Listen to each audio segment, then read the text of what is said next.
We're talking about 14.2 now. We're going to go over problems 15 and 17 since they're B-level problems. 15 is an interesting problem. It says, draw a triangle and a line such that RM maps the triangle to itself. What kind of triangle did you use? Now, RM is the line of reflection. And let's take a look at this point here. This point is in the line of reflection. So it maps to itself. This point, I send it in perpendicular to the line of reflection, and it comes out the same distance on the other side. So this point, if I call this point A, then this point right here is A prime. Okay, so A maps to A prime, which happens to be the same point as B. And B goes into the line of reflection, comes out the same distance on the other side. So this point is also B prime. And this point C, it's on the line of reflection. So you can see here that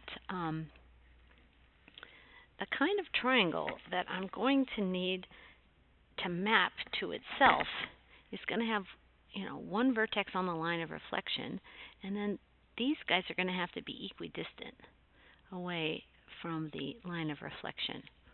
So, this is an isosceles triangle, and that's going to work. Okay, an isosceles triangle. Here's another one.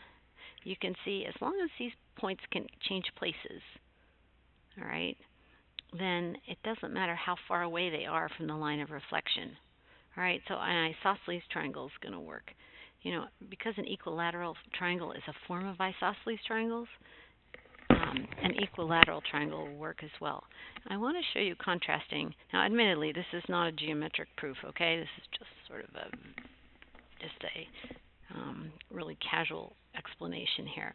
But take a look now at this bottom example here. Okay, let's take a look at this triangle right here. This is a pencil triangle, and then I've got this purple line triangle, but we want to look at this pencil triangle first, okay? This is an obtuse triangle. This point right here, call that point A, it's going to map over here to A prime. All right, and this point right here, B, it's going to map to B prime. Goes into the line reflection, comes out the same distance, okay? This B prime is bisected perpendicularly by this line M, okay? And then this point here, C, it maps over here to C prime. And again, C prime is cut in half by the line M. M is the perpendicular bisector of C prime.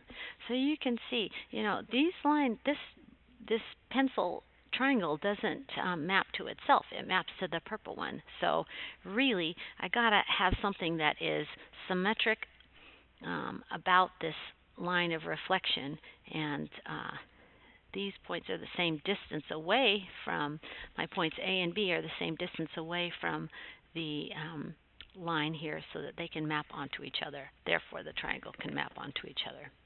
All right, so that's 15. Let's look now at 17.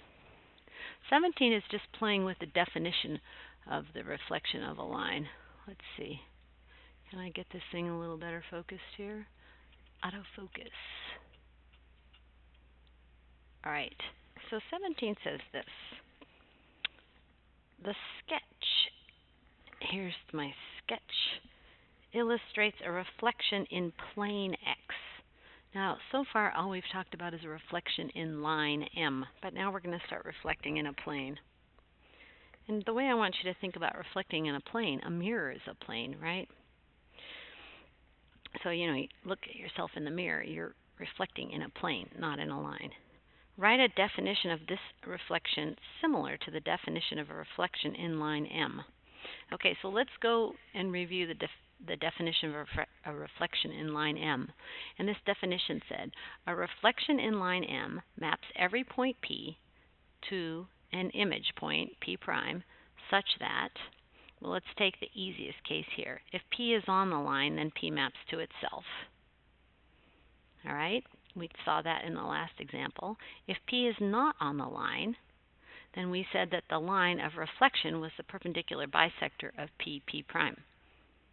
So really, we're going to just kind of trade instead of line M in this definition, to get a definition of reflection in a plane, we're just going to trade out the language. We're going to talk about reflection in a plane. Okay? So here we go.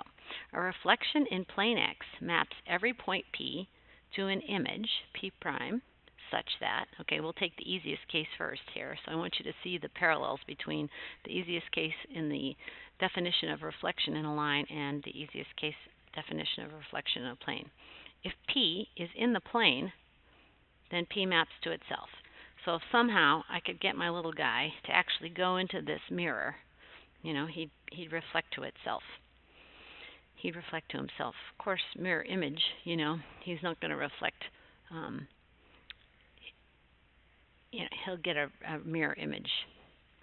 But it'll preserve distance between any points on his face, angles, and area. Okay, but it doesn't preserve orientation. Reflections don't preserve orientation. Okay, so we got that. Then part 2 here, which is really part 1.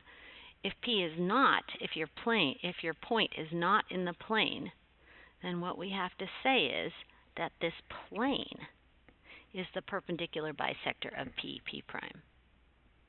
Okay, so before M was the perpendicular bisector of P prime, now we have a plane that's cutting this line segment in half. All right, so that is 14.2.